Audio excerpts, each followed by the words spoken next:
성의 첫 번째 중단원인 원소와 주기율표에 대해서 먼저 얘기를 해볼게요. 이 얘기를 하기 전에 이 단원에 들어가기 전에 우리가 크게 두 가지로 우리가 크게 배울 개념을 구별해 봐야 할 것 같습니다. 물질, sorry, 물질이라는 것으로 분류되는 어떤 개념들이 있고요. 그 다음에 어떤 입자라는 것으로 분류되는 개념이 있습니다. 물질이라고 얘기하는 거는 잘 모르는 친구들이 있을까 봐 얘기를 하자면 그냥 눈에 보이는 어떤 사물들을 이루고 있는 어떤 재료 같은 것들인 거예요. 뭐 플라스틱, 뭐 선생님 눈에 보이는 게 또 뭐가 있지? 뭐 도자기, 재료인 흙, 뭐 이런 뭐 기타 등등 그런 것들을 물질이라고 얘기하고 입자는 이 매우 작은 알갱이 같은 거라고 보면 되겠습니다. 그래서 물질에 들어가는 개념은 원소와 화합물이 있단 말이죠. 이 두 가지가 각각 어떤 개념인지는 조금 이따가 구별하게 될 거고, 입자에는 잠시만요. 입자에는 기본적으로 원자가 있고, 그 다음에 분자와 이온이 있는데 이 분자와 이온 둘 다 입자입니다. 네, 둘 다 입자인데 문제는 이제 원자가 어찌저찌 되어서 분자가 만들어지고 또 원자가 어찌저찌 되어서 이온이 만들어지는 뭐 그런 개념들이 있다라고 보면 되겠습니다. 그림이 좀 이상하니까 좀 다시 정리를 해보자면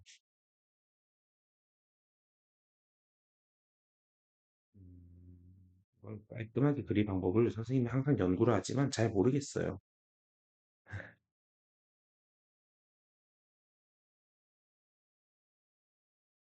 그래서 원자가 뭐 합쳐지면 분자고요. 분자가 전자를 잃거나 얻으면 이온이고 뭐 이런 식으로 개념을 구별할 수가 있을 것 같습니다. 이번 중단원에서는 배울 개념이 뭐냐면은 원소, 화합물, 그리고 원자, 그리고 그와 관련되어 있는 개념들을 배우게 될 거예요. 이 구조를 알고 시작을 해보면 좋을 것 같습니다.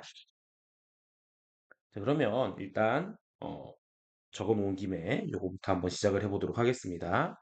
일단 원소라는 것이 무엇인지를 정의를 해보자면은 한 종류의 입자로 이루어진 물질을 원소라고 얘기를 합니다.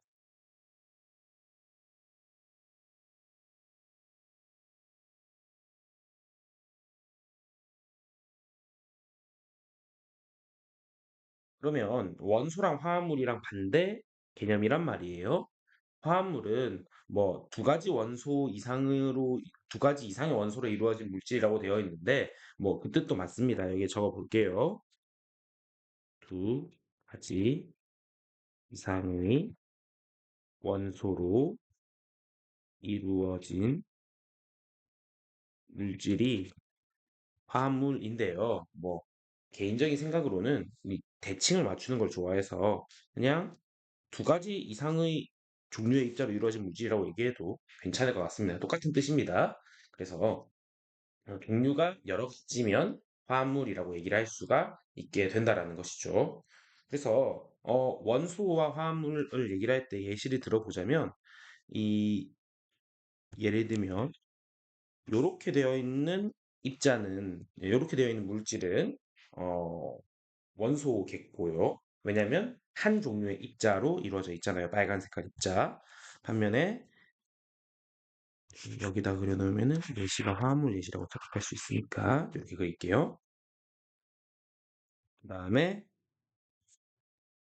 예를 들면 요렇게 되어 있는 경우에는 두 가지 종류의 입자로 이루어진 것을 볼 수 있죠. 이런 것들은 이제 화합물이라고 볼 수가 있겠습니다. 네, 그래서 원소와 화합물의 예시를 뭐 일일이 외우는 것은 별로 뭐 의미가 없다라고 나는 생각을 해요. 아무튼 그럼 이제 이 원소에 대해서 개념을 좀 끌어가 보도록 할게요. 이 원소의 표현 방법에 대해서 얘기를 해보자면요. 이거를 어떤 식으로 표현을 하는가.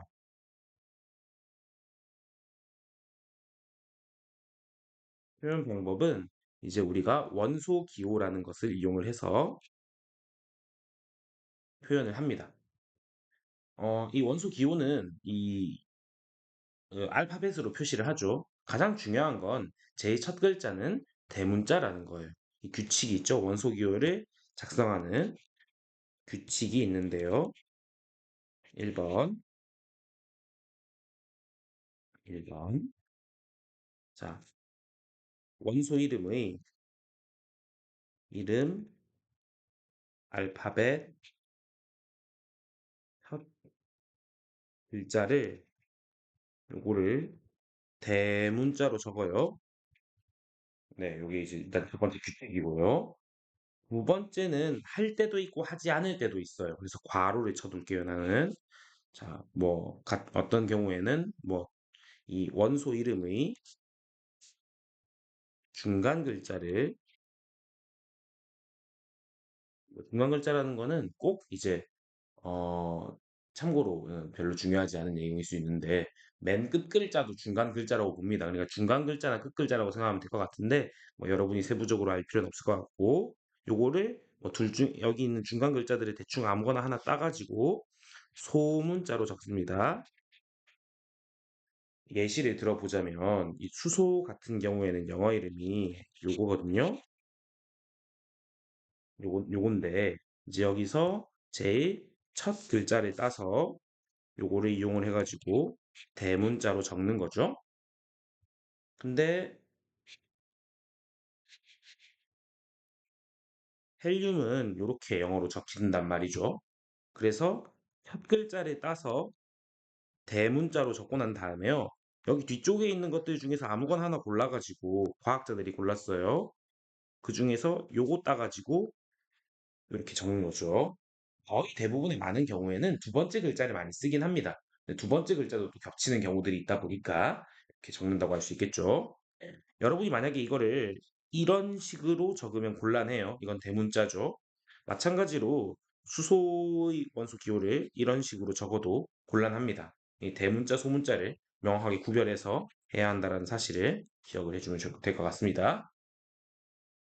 예시를 몇 가지 외우라고 했단 말이에요. 선생님이 외우라고 하는 걸 별로 좋아하지 않는 편인데도 불구하고 이거는 인류의 상식이다 싶은 것들은 좀 몇 가지를 얘기를 해놨습니다. 암기법과 함께 적어줄 건데 솔직히 말하자면 암기법이 그렇게 중요한가 싶어요. 네, 그냥 좀 어거지도 있으니까 그냥 재미로 봐주세요. 일단 수소가 있죠. 네, 수소가 있단 말이죠. 수소는 H예요. 왜 H냐? 여기에서 이걸 따서 휘리릭 하면 요게 되죠. 저는 H입니다. 어거지라는 게 느껴지죠? 그 다음에 헬륨은요. 여기 있는 해자가 이제 원소 기호가 되는 겁니다.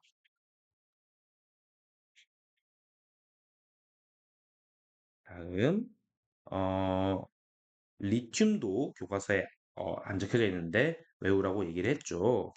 리튬을 외우라고 얘기했습니다.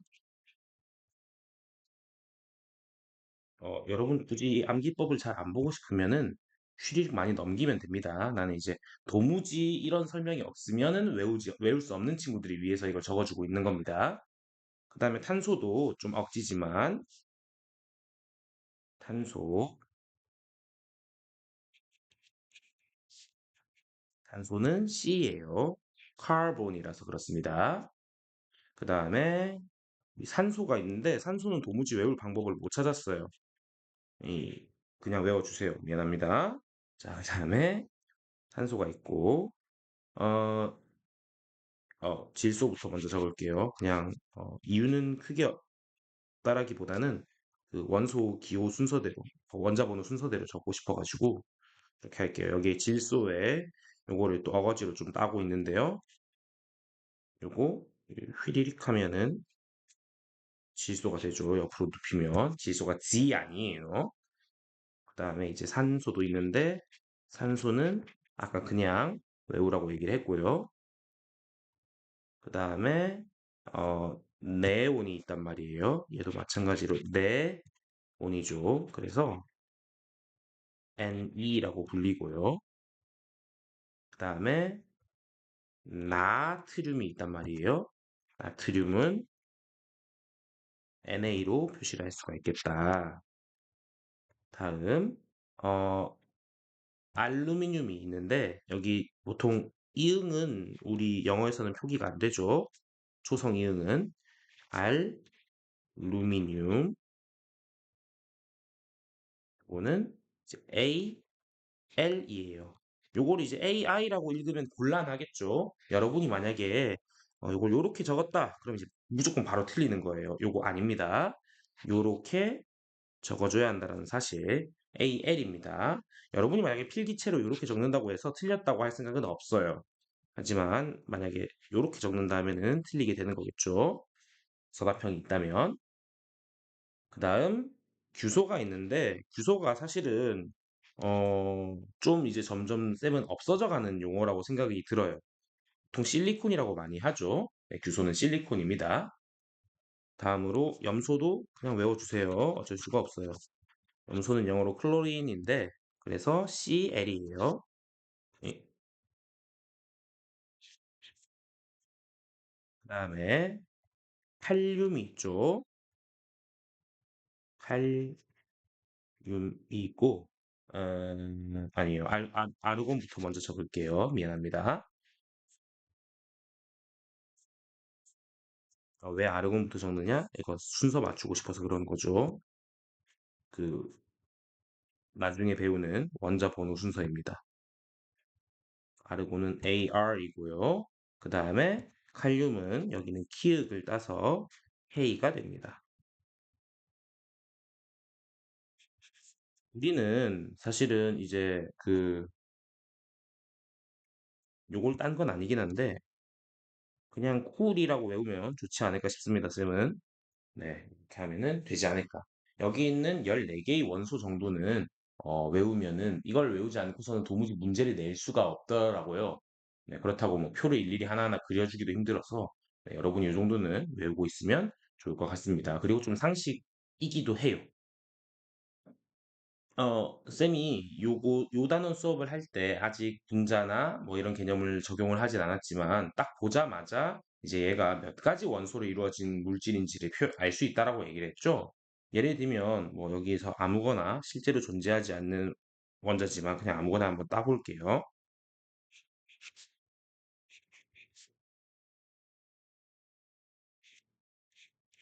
실제로 존재하는 걸 적어버렸네. 아무튼 자 요렇게 되어 있는데요. 여기에 얘가 일단 화합물이라는 건 당연히 알 수 있을 거예요. 왜냐면 한 가지 종류의 원소로 이루어져 있지 않으니까. 그러면 얘가 몇 가지 종류의 원소로 이루어져 있는지, 몇 가지 종류의 입자로 이루어져 있는지를 알기 위해선 좀 찾아보면 되는데 여기 요거 하나 있고 요거 하나 있고 C랑 I로 이루어져 있다라고 생각을 하면 이제 틀리는 거죠. CL입니다. 네, 이거 폰트를 잘 봐야 합니다. 이거 CI라고 했으면 내가 이렇게 적었겠죠. 염소와 알루미늄 같은 경우에는 AL이나 다시 AL이나 CL이지 AI나 CI가 아니라는 거 여러분이 알고 있으면 되겠습니다. 그래서 원소의 종류는 세 종류가 들어있다. 뭐 이런 식으로 얘기를 해볼 수가 있겠죠. 넘어갑니다. 자, 길었는데 이제 이 원소와 화합물 얘기는 쭉 했고요. 원자 개념을 도입을 할 거예요. 개념을 도입하는 이유는 원자 얘기를 안 하고선 원소 주기율표를 만들 수가 없기 때문에 원자를 먼저 설명을 하게 됩니다. 자, 원자는 어떤 입자라고 얘기를 했죠. 그걸 기억을 하면서 시작을 해보도록 하겠습니다. 얘는 화학적으로 더 이상 쪼갤 수 없는 입자를 원자라고 얘기를 합니다. 네, 못 쪼갠다라는 거죠. 이 쪼갤 수 없다라는 것과 화학적으로 쪼갤 수 없다라는 것과 얘가 구성되어 있는 게 그 안쪽에 뭐가 더 없다라는 개념은 좀 다른 거예요. 아무튼 원자는 어떤 기본 입자라고 얘기를 할 수가 있겠죠. 쏘리 여기에 기본 입자라고 적혀져 있네요. 교과서 기준으로는 네, 기본 입자입니다. 다른 물질을 어떤 구성하는 입자라고 얘기를 할 수가 있겠죠. 물질을 구성하는 기본 입자라고도 얘기를 할 수가 있겠습니다. 이 원자 안에는 여러분이 배웠었지만 원자 핵도 있고요. 그 다음에 전자도 있습니다. 그 원자 핵 안에는 양성자와 중성자가 있었죠. 여기서 양성자는 플러스 성질이고요. 중성자는 뭐 전기적인 성질이 없고요. 전자는 마이너스 성질을 띠고 있어요. 그래서 플러스와 전기적인 성질이 없는 애들이 다 합해 놓은 거니까 원자핵도 플러스예요. 다만 이 원자핵에 들어있는 양성자의 개수와 전자의 개수가 같단 말이죠. 그래서 원자는 전기적인 성질이 0이에요. 그림으로 한번 그려보자면 여기에 원자가 있단 말이죠. 이 안에 원자핵이 들어있습니다. 실제로는 훨씬 더 작은데 원자핵이 들어있습니다. 여기 안에 이렇게 뭐 양성자도 들어있고요. 중성자도 뭐 있을 수도 있고 없을 수도 있고 보통은 있습니다. 뭐 이런 식으로 존재하고 있습니다. 중성자의 개수는 뭐 경우에 따라 많이 달라서 그러니까 똑같은 종류의 입자여도 중성자의 입자가 다를 수가 있어요. 그래서 중성자의 개수는 솔직히 우리는 관심이 없다라고 얘기를 많이 했죠, 쌤이. 그 다음에 주변에 전자가 막 이렇게 돌아다니고 있다. 이런 게 이제 원자입니다.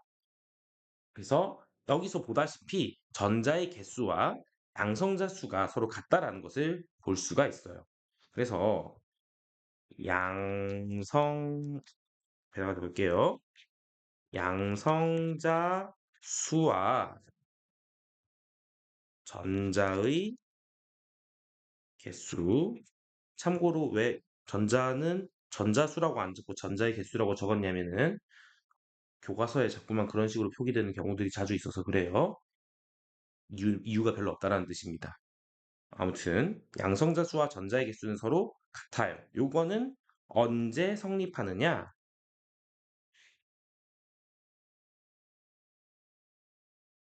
요건 언제 성립하느냐? 원자일 때 성립해요.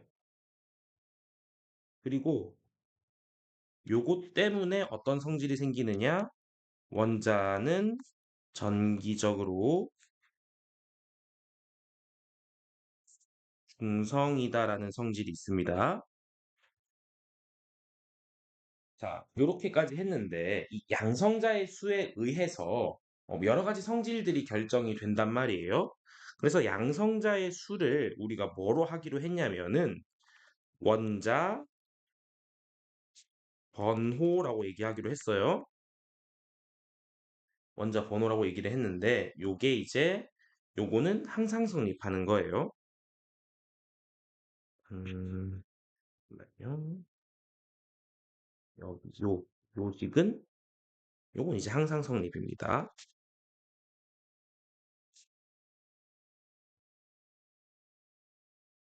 여기서 숫자가 제외된 개념이 있죠. 중성자입니다. 여러분이 양성자 수랑 중성자 수가 같을 거라고 자주 착각을 하는데 같은 경우도 존재는 합니다. 근데 양성자 수와 중성자 수가 같다라고 얘기하면 기본적으로 틀린 말이에요. 왜냐면 다른 경우가 있으니까 그런 것입니다. 마침 같은 경우도 뭐 있을 수도 있지만 반드시 같은 건 아니기 때문에 중성자의 개수는 양성자의 개수나 아니면 전자의 개수랑 아무 관련이 없다라고 얘기를 할 수가 있겠습니다. 자, 그럼 이 원자 번호를 가지고 그 차례대로 표로 이제 나타내는 게 있단 말이죠. 그게 주기율 표인데요. 주기율 표를 한번 적어보죠. 뭐 선생님이 일종의 그 차력쇼 마냥 주기율 표를 막뭐 대충 외워서 그리는 그런 장면들이 있지만 여러분이 괜히 그럼 외워야 할 것 같은 기분이 드니까 굳이 그런 짓은 하지 않겠습니다.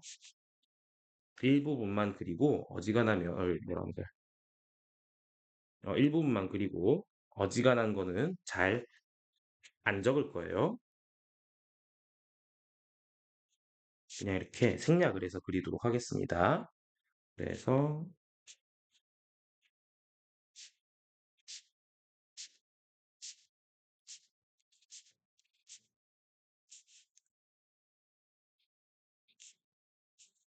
여러분도 심심하면 또 넘겨도 되겠죠?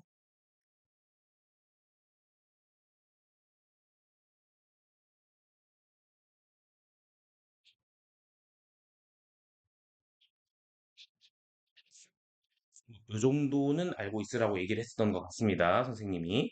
어, 자, 여기 봅시다. 여기에 있는 요 세로줄을 우리가 뭐라고 얘기하냐? 요 방향으로, 왜 안 나와?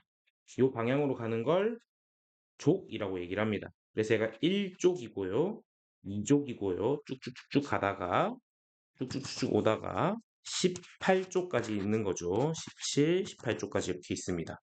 족이라는 개념이 존재한다라는 겁니다. 그래서 잠깐만요.